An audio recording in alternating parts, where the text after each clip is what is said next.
Okay, welcome back to the channel everybody. It's Mike Newton down at Penrith Golf Hub, and it's another comparison video for you today, and it's TaylorMade themed, obviously with the new release of the P770 Iron. I'm going to put it up against the very popular P790 Iron. So two irons in that P category.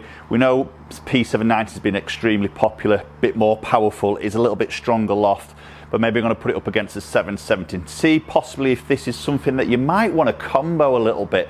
Potentially 790 in those longer irons, 770 it may be in those shorter irons. So we're going to see what the difference is between these two clubs, the looks, the feel, the performance, as always.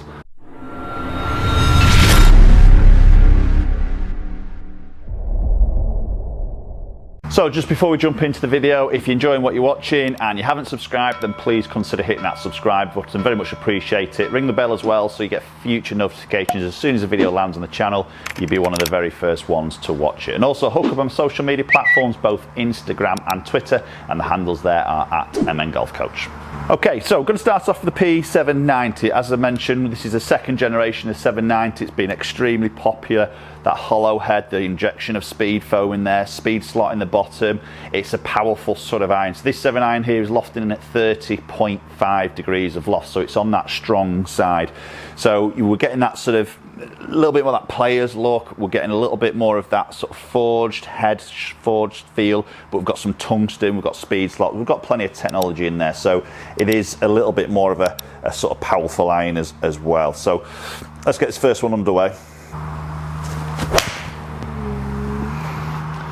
Yeah, that's a nice sort of opening shot there, nice and sort of neutral. It's a nice forgiving iron. It's a good sound to that as well with the P790. Obviously, I think that the introduction of the foam in there just gives you that acoustic, sort of deadens the sensation. So ball speed there, touching 129. So good ball speed at 186 carry. So we know with this particular loft, this should get out there a little bit on the longer side. Okay, and that's a little bit slightly low toe. That's testing that sort of speed slot in the bottom of the club. Yeah, again, look at that ball speed, 129. It wasn't a perfect hit. That probably wasn't as good as the first hit, to be honest. Yet it's got as much ball speed there, 187. So no real sort of drop-offs. Possibly a little bit of advantage there with that slightly larger head. You know, that slightly stronger loft, that speed slot in the bottom section. So typically with 790, I think what we saw was a bit of offset there. Sort of a medium top line, so it's obviously the first iron or the most forgiving iron in the P series, so you may sort of start to see that slightly not chunky look like you'd obviously see in the sim irons, but more of that bulkier maybe look, a little bit offset. So sometimes what I found through fittings is the better player was a little bit maybe put off because a little bit more offset. The top line was maybe a bit chunky and maybe just a bit too strong on the loft, and a little bit, if anything, hit the ball a little bit too far and away.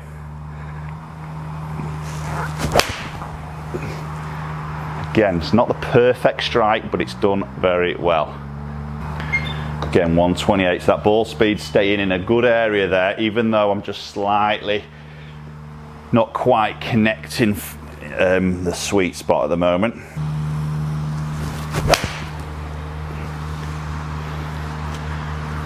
Again, nice and neutral on that flight. Very neutral. So what's quite impressive there in those first 4 shots, you can see obviously we've just got a little pull one there, but they're all front to back dispersion, very, very tight. And I'm going to say it's probably within at least 2 yards of each other there. And ball speed has been very consistent. That's performing nicely at the moment. A little bit up that right side, but not too bad to be fair. Okay, so there's 5 shots hit with the P790. Maybe seeing some consistent numbers there, which is good. So we're going to move into the P770 now. Okay, so P770, brand new to the market as a shooting this video, and it's a beautiful looking golf. I've done a full review of this, so you can go and check that out. I'll put a little link up there and you can go and have a look more in depth of the head. Ultimately, this is like a smaller package of the P790 is what TaylorMade is saying. So a little bit sort of shorter from that heel to toe section. Definitely sort of see that little bit more squat on that head.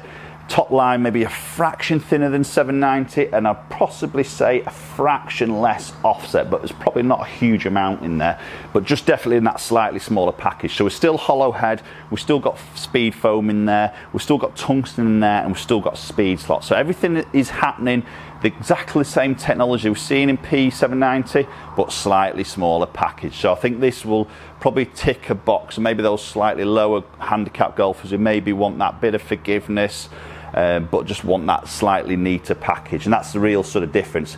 The other big difference here is loft. Okay, so this is going to come in at 33 degrees of loft, so it's a good 2.5 degrees more loft than the 790. So ultimately trying to get a little bit more maybe control, better spin numbers, you know, and it's not really an out and out sort of distance club. That's a beautiful first strike, to be fair, and that is much higher. And I did see that in my review video. It did fly very high. See, 122 feet high, that's high. 126 ball speed, so we're not going to obviously see as much ball speed here purely because of the loft difference. You know, 2.5 degrees loft, more loft is going to affect ball speed. So we're not going to see that as much, so that's going to drop naturally. So we should probably see this come up a little bit shorter, maybe not as strong.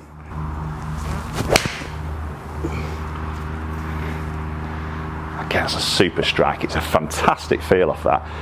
And as you see with maybe a little bit of the hollow heads, we do tend to still see that little clicky sort of noise to it, as opposed to maybe like you're going into the P7MC, the MB iron, where we don't have that hollow head, we don't have that forged. It's more of just a pure metal, and there is a slight difference of that feel, but it's not loud by any means with that. It's just a little bit more clickier than the standard forged head.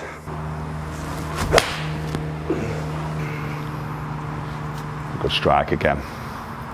Noticeably higher there. We'll have a look at the height comparison on the averages there, but definitely a noticeably higher, a little bit more of a straighter shot there, which was better. The first two are just a little bit pulley. Tends to be my slightly weaker shot. So for me, noticeably the difference of that head, for me personally, does tick a box. I much prefer the slightly more squat head of the 770 Iron. So typically that sort of lower handicap will probably prefer that look. Again, everybody's each to their own, I understand, but for me that's just a more compact, neater looking club.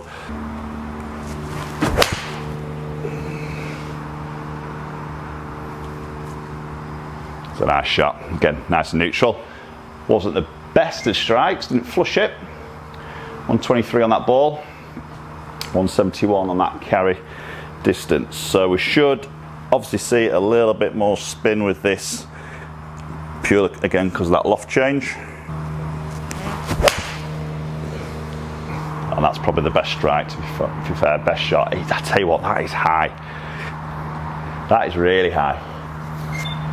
I don't mind that. You know, that's coming in with a lot of stopping power there. 178 carry, 125 ball speed. Okay, so question is sort of asking, do you know, is this going to blend, and could this potential combo option with the 790 iron? And I would say yes. Obviously the thing you've got to be aware of, and we'll have a look at the numbers in a minute, is obviously that loft change. So when you transition whatever that iron is going to be in the 770 into then that 790, you've got to maybe understand that there's going to be a difference of ball speed, a little bit of difference that spin, and a difference that distance. So there could potentially be a little bit of a gap in there. So it might be a case of, I think potentially you could slightly strengthen these 770s. From what I've sort of seen in terms of the height, there you go, you could actually strengthen them a little bit, but obviously then you've got to understand the spin might just drop off. So again, it depends on your delivery, depends on what loft you present at impact. That's really important, because obviously that will dictate the launch and obviously the spin the ball comes out on. Okay, so if you have a look at the averages here between those two batches of shots, 790, 770, so you can see club head speed absolutely identical, as you'd expect. I was using exactly the same shaft there, which was a KBS Tour 130X. So no difference of the shaft, the length, the lie, they're exactly the same in terms of the makeup. Ball speed, as you would expect, we're seeing a little bit more with the 790, 128.6 against 124.7. So again, that 2.5 degrees of loft is going to contribute that. After that, I don't think there's anything else that's going to make the 770 any fierier. The head is the same. You know, it's filled with foam. We've got that sort of springiness of the club face with a hollow-bodied design. We've got tungsten there, so it's purely the loft difference is going to do that that change. And obviously that is then affecting launch angle. So you can appreciate when the ball comes off quicker, launches a little bit lower and has a little bit less spin, as you can see there between those two numbers, it's going to go further, you know. So there's a difference of 116 against 105, 176, 185. So nothing untoward there, nothing that we wouldn't really expect. Again, the question is, from the title of the video, is we going to gap these? Are we going to maybe combo these, should I say, as just mentioned earlier? You've got to appreciate there's going to be a gap there, you know, is 11-yard gap of carry, which is pretty much like a full club, isn't it? So you do have to take that into account. Do you then question weaken those 790s off in the long iron? So whether you put in a 3 iron, a 4 iron, a 5 iron in those longer irons in the 790, you might weaken that loft, slightly strengthen the 770s to try and bridge that gap. That is obviously an option through custom fit.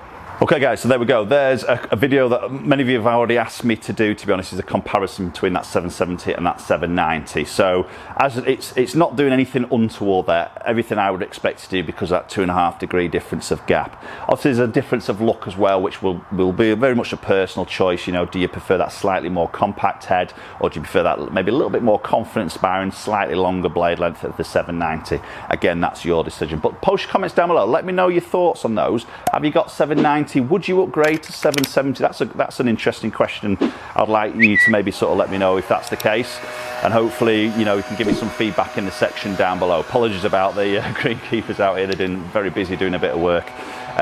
So if you've enjoyed the video and you want to share it around, please do so. Hit the like button, and also make sure you hit that subscribe button as well. Very much appreciate it, and hopefully we'll catch up with you all very soon.